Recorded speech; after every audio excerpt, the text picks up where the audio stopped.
ser que essa visão fosse prejudicada, dependendo da visão que você escolheu ali no container. Mas como se diz que tem uma liberdade de escolher visões diferentes para essas Tem. abstrações, então tranquilo. A segunda dúvida é assim, seria mais relacionada à sua experiência, né? Hoje, onde eu atuo, o pessoal não tem muito hábito de utilizar o C4 para documentar. É algo muito, como assim dizer, alavantu, né? Cada um pensa de um jeito, pega lá o Draw.io, coloca lá, tá aqui a solução, bota no RD e pronto, né? E quando vem alguém com um diagrama de sequência, uma coisa mais bem elaborada, o pessoal fica meio assim, olhando meio estranho. Então, assim, como é que eu poderia fazer com que havesse uma adesão, vamos assim, do C4 ou para dentro da minha equipe? Assim, como é que eu poderia fazer isso? Assim, você teria É, alguma sugestão? eu tenho. É exatamente o que eu faço em toda empresa. Eu sento e desenho. Eu sento, desenho e apresento. Aí, toda vez que abre uma discussão, porque não sei o que, eu abro o C4 e falo, sabe? Toda vez começou a discutir sobre arquitetura de software, eu abro o desenho e mostro. Tá vendo aqui? Esse software tá assim. Agora vamos Uhum, discutir. Pronto, as pessoas começam a ver valor, sabe? Eu fiz isso na Amazon, entendi. fiz isso no PicPay. Na hora que a galera começava a discutir, eu quero entender. Beleza, abre o desenho, vamos lá, sabe? É o que funciona. Por isso que eu queria mostrar o por trás dessa apresentação, que aí vocês conseguiriam ver o quão é o modelo mais simples ali de fazer, sabe? Entendi, obrigado. Parabéns mais uma vez. Valeu. Vitor? Opa, tudo bem, Cães? Prazer, cara. Eu já trabalho com o C4 tem um tempo e um ponto de dor que eu tenho é justamente de representar grandes sistemas, né, com dezenas de elementos no diagrama de container. E você trouxe a solução de dividir por visões, né? Aí tenho duas dúvidas. Como que eu poderia escolher as visões? Seria tipo por Baldent Context? Seria uma boa? E a outra pergunta é como que eu poderia fazer para representar elementos que são cross de cada visão? Por exemplo, um BFF ou uma API de gerador de IDs, por exemplo. Boa. Essas coisas que são compartilhadas e que são presentes em vários sistemas, tá?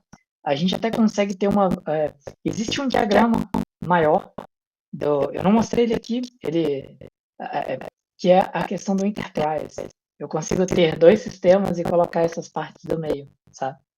Eu consigo representar. Duas coisas que eu não mostrei, não ia dar tempo. Eu tenho um monte de microserviço, como que eu faço isso? Recomendo, o site do C4 melhorou muito e colocou essas documentações lá. Lá tem mostrando como você cria essas visões e esse detalhamento para você ter esses microserviços, tá? Sobre a questão de como que eu divido, né, essa visão. Cara, vai da intenção, sabe? É, a ferramenta que eu uso, como que ela faz? Se você incluir um elemento, se você incluir dois elementos, ela liga ele. Mas ela não traz os elementos que você incluiu, tá? Então, ela, via de regra, ela começa a criar as relações daquilo, você define os elementos, as relações, e à medida que você inclui um elemento, ela vai trazendo os outros, mas aqueles que têm uma relação com ele. Não tem muito regra, na real, essa parte do bounded context é uma boa, é como eu faria, na real. Pegar um domínio isolado, ou se eu tiver que mostrar eu quero mostrar uma mudança que vai acontecer. Essa mudança, ela impacta, né, algum fluxo, então eu tentaria representar aqueles elementos que estão dentro desse fluxo, que interagem para aquele fluxo. Um exemplo, os design docs aqui do Magalu, né? Vamos supor que eu tenho, o sistema de Conda aqui é gigante, e muitos sistemas envolvidos. Pode parecer que não, mas tem muita coisa envolvida ali. O que o pessoal normalmente faz? Você destaca o seu sistema, coloca em volta, mas você não liga. Tem sistemas que se ligam a 6 outros.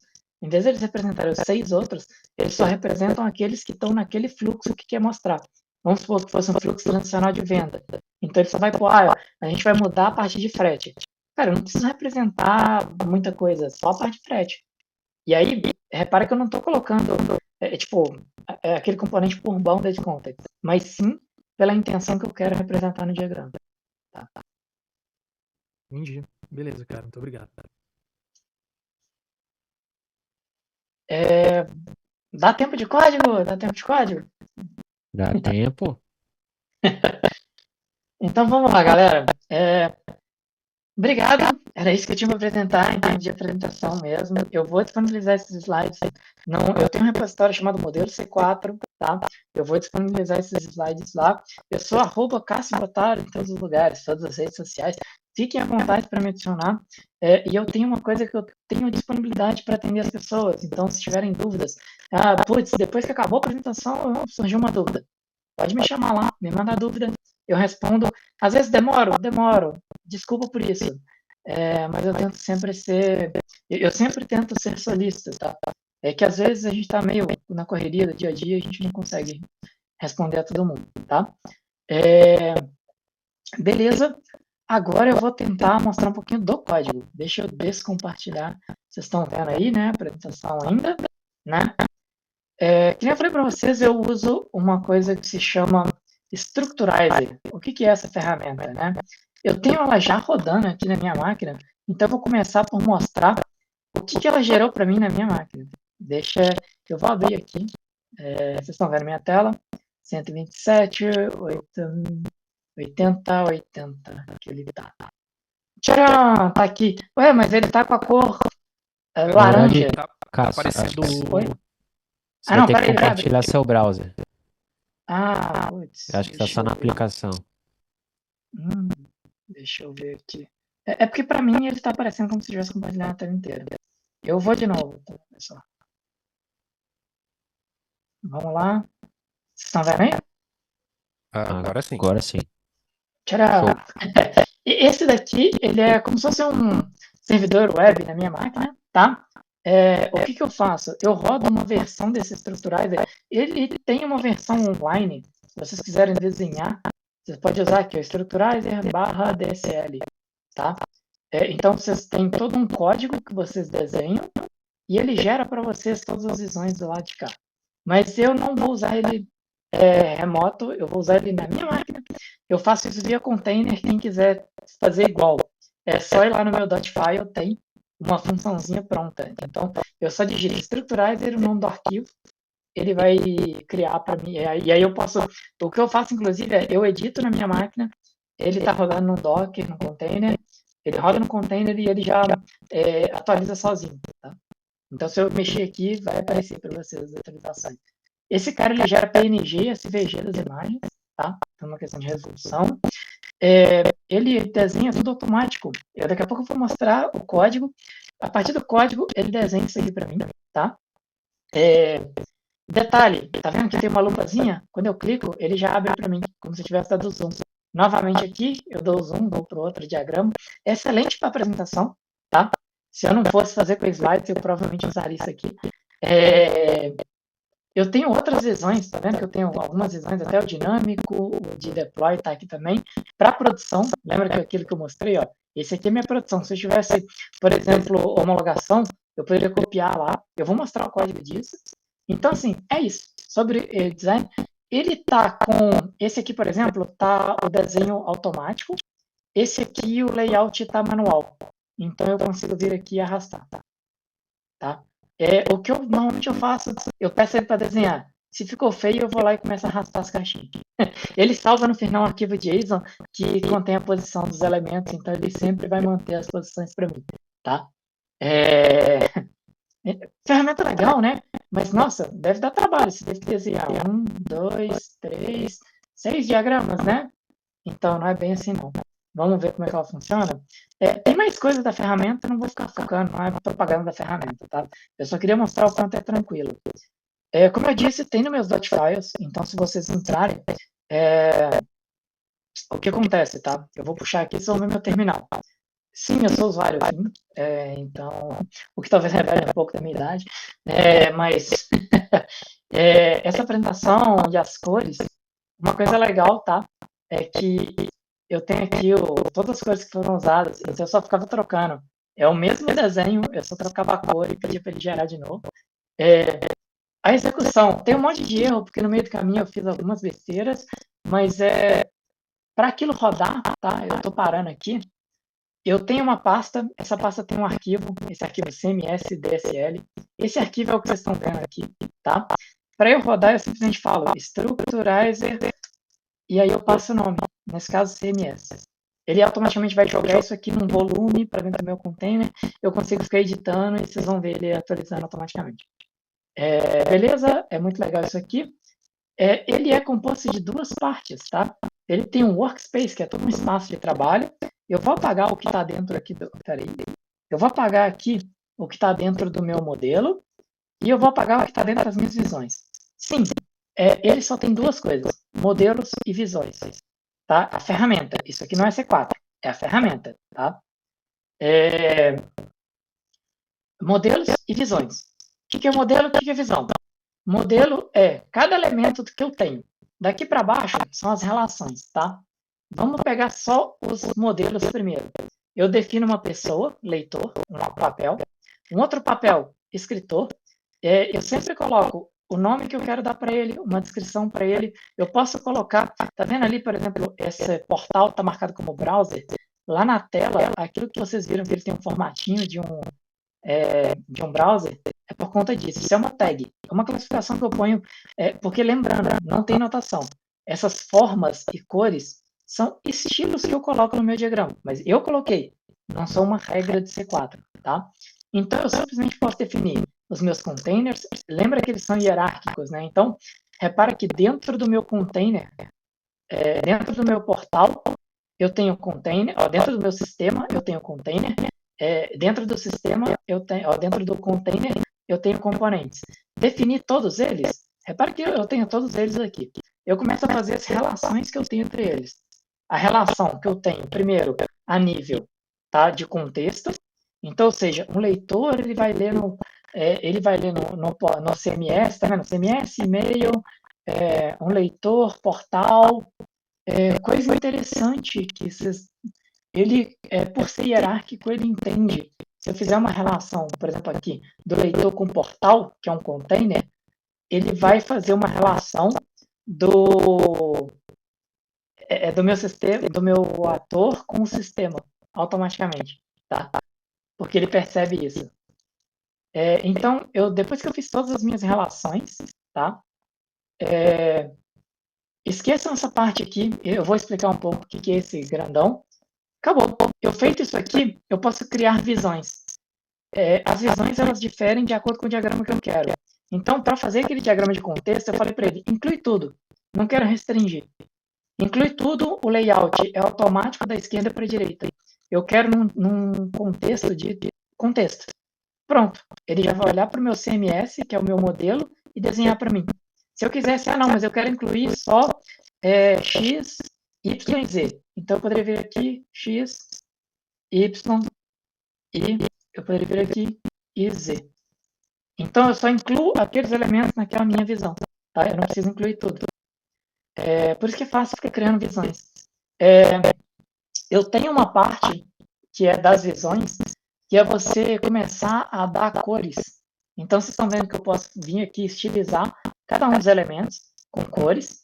Eu posso mudar, tá vendo as tags em que eu coloco qual que é os elementos. Inclusive, eu poderia simplesmente salvar isso tudo aqui, criar um tema e vir aqui só importar o tema. Falar, esse aqui é o tema da minha empresa. Eu fiz isso no PicPay. Ele tinha um tema do PicPay, que era só importar ele. Ele já ficava com as cores do PicPay e com alguns detalhes que a gente queria no diagrama do PicPay.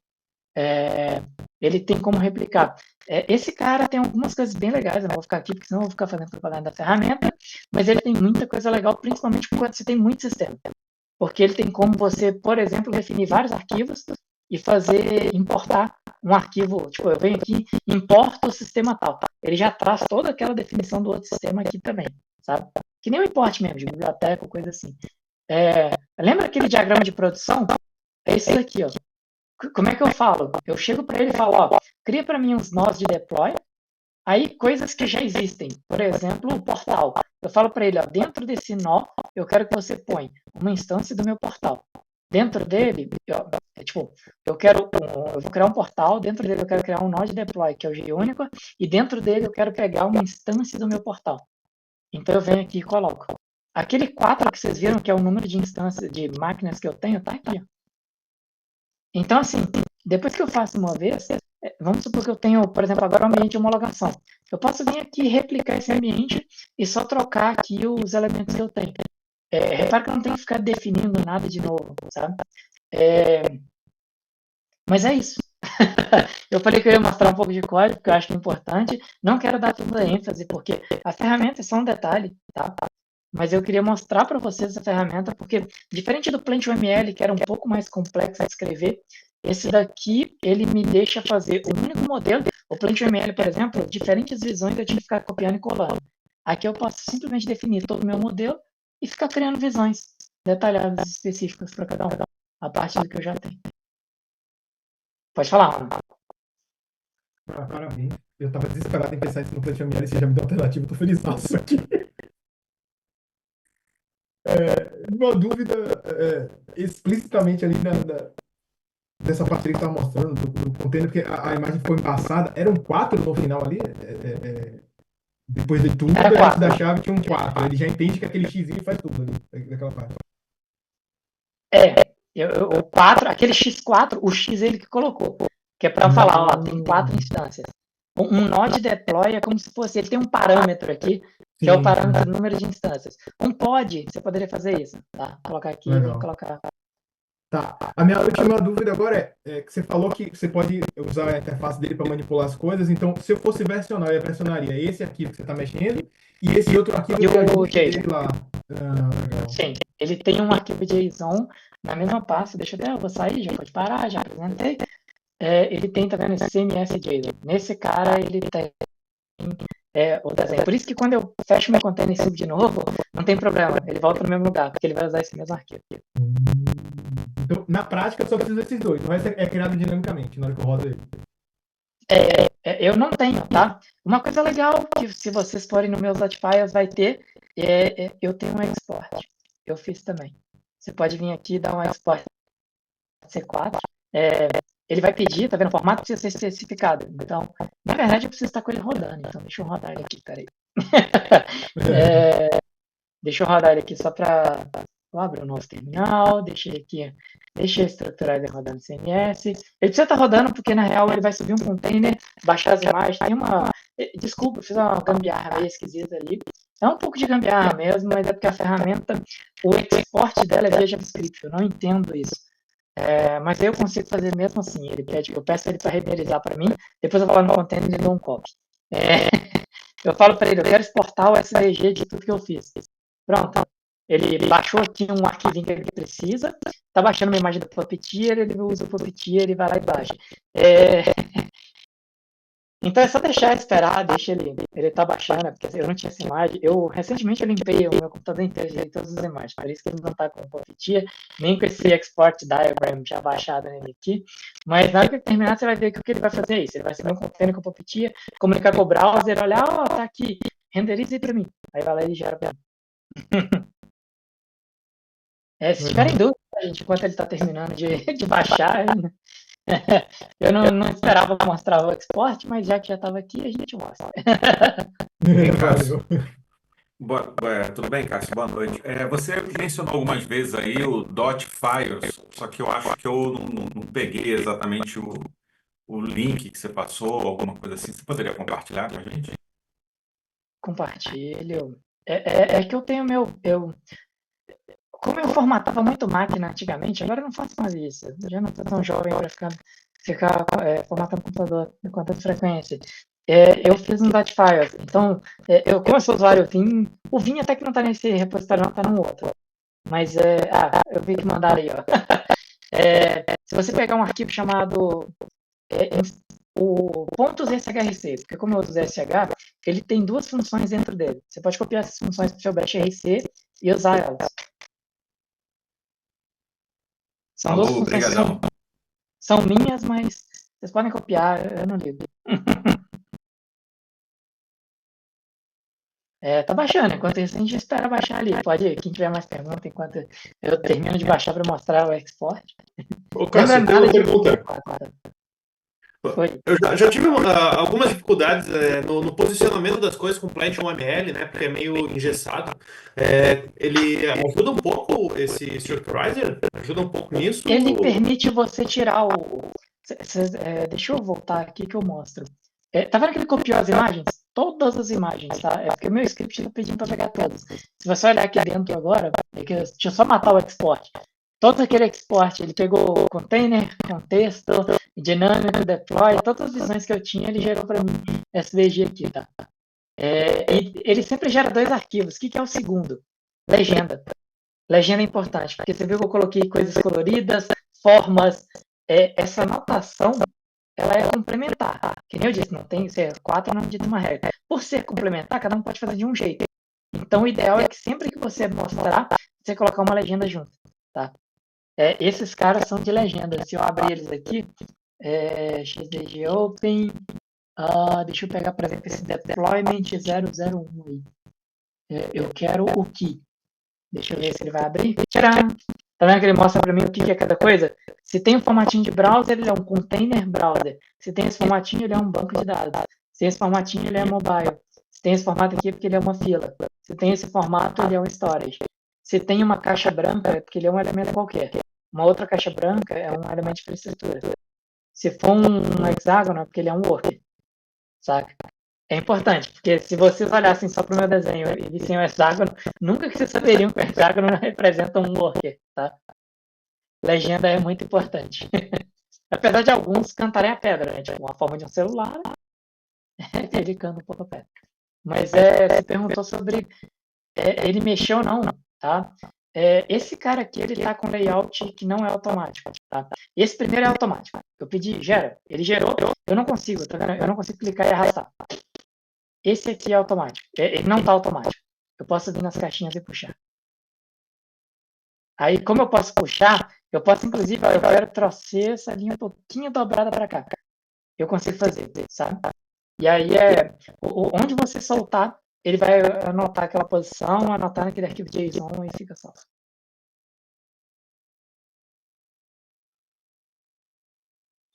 Mais dúvidas, meu povo?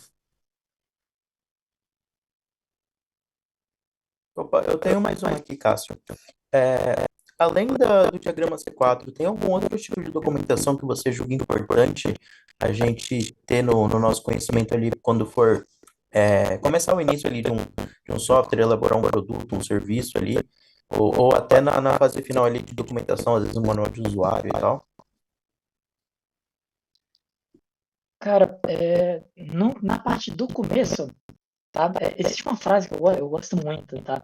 Que é upfront design is done. Que é tipo, se você faz muita coisa antes, não é tão esperto, tá? Mas tipo, se você deixar de fazer depois, também não é muito esperto. E aquela frase do Kent Beck sobre documentação foi muito mal interpretada. As pessoas levam muito não, o seu código é a sua documentação. E não é bem assim, tá? Lembrem-se que o Manifesto Ágil ele fala sobre interações e pessoas, tá? E não sobre código. Mas falando sobre arquitetura e o começo, Design Doc é uma excelente ferramenta. Design Doc é DR. Porque, normalmente, a arquitetura tem a ver com compensações, tá? Sabe aquele famoso depende? É isso. Depende. Tudo que você põe, nada é uma bola de prata. Então, as decisões que você toma, tudo depende. Então, começar colocando essas compensações que você faz no software, eu vou botar HTTP. Pô, a compensação disso é que protocolos binários são mais rápidos. Mas, por outro lado, o desenvolvimento de uma API que não é binário é mais fácil. Compensação. Então, assim, eu particularmente gosto muito de escrever documento. Chego lá e escrevo Design Doc. Qual é a minha proposta? Sabe? Aqui no meu time, a gente escreve um documento com o negócio, o que o negócio quer. A gente passa tem a pessoa, no caso eu sou o desenvolvedor especialista aqui. Então, eles trazem para mim o problema técnico, o problema, o que tem que fazer. eu começo a elaborar o como e desenho e ver a arquitetura, mas não é só meu papel, eu trago pro time para a gente discutir, e aí não importa a senioridade, tá? Eu particularmente me envolvo até júnior aqui para discutir arquitetura. Eu odeio quando as pessoas falam, não, mas júnior não sei o quê. Não, cara, eu acho que ele aprende muito quando ele vê as discussões. Então, eu sei que ele não vai dar, nem sempre ele vai conseguir opinar, mas eu gosto que ele esteja presente para poder ver as coisas. E, cara, a partir do momento que eu começo a fazer documentação, eu começo a definir algumas regras de negócio, tá? A gente começa a evoluir a partir daí, sabe? E começa a desenvolver software. E software, ele é sempre em ciclo, tá? Até mesmo o waterfall, ele é mal interpretado também pelas pessoas. Esses ciclos que a gente faz, aprendizado contínuo. Eu particularmente gosto muito do David Farley, porque as coisas que ele fala sobre aprendizado contínuo, eu acho muito importante. Você tem que aprender com o seu software. O bug, o que acontece, cara, você fez, colocou no ar. Tipo, você sabe que aquilo está quebrado, você colocou no ar. Não tem problema, você vai lá e volta, corrige, sabe? Aquilo gera um aprendizado. Então, essas interações ciclos, a gente aprende, sabe? E com o tempo, sua aplicação ela ganha maturidade e ela começa a ter muito menos bugs. O seu time evolui. Então, assim, falando sobre documentação e tal, eu gosto de manter a documentação viva, que nem a gente falou, uma estratégia. Cara, critério de pronto é você voltar. Se mudou um campo no banco, a gente tem as migrações que rodam automática, beleza. Mas, ao mesmo tempo, a pessoa vai lá, hoje, o nosso processo aqui vai lá no modelo ER, gera, manda gerar. Tipo, a ferramenta gera e volta e coloca lá, atualiza. Porque se alguém precisar olhar para o banco depois, ele vai olhar para esse modelo. Ah, mas a arquitetura mesmo, os diagramas aí, C4, etc. Cara, toda vez que tem mudança, a gente volta lá e, sabe, gera de novo, desenha de novo, vocês viram como é que eu desenho? Eu mando gerar de novo e vai lá e volta, tá? Caio, você usa Markdown e ASCII-Doc para fazer algum outro tipo de documentação ou não? Basta essa documentação de arquitetura? Markdown em quase todas as documentações que a gente usa. Aqui, por exemplo, quando é muito mais coisa de negócio, a gente vai lá no Confluence, tá? Usa a ferramenta Confluence para poder colocar as documentações, porque as pessoas de negócio interagem mais com ela. Quando é uma coisa mais de software, a gente normalmente até costuma versionar, tá? A gente tenta fazer algo que versiona. Esse aqui é um exemplo. Os diagramas, por exemplo, é versionado. Bacana. Fala, Ronald. Cara, vai dar uma fugida um pouco, mas eu preciso perguntar isso. Você tem uma recomendação para registrar e gerir regra de negócio? Principalmente quando você trabalha com microserviço, que a regra é um pouco mais ampla, não é de um cara específico. Não, é complicado, cara. Aí é complicado.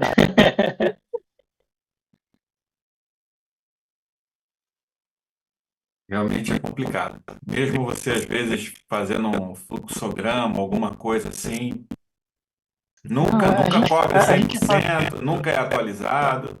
A gente Às faz vezes é melhor até nem fazer. A gente faz diagrama de sequência, a gente faz as arquiteturas, mas é isso mesmo, Luciana.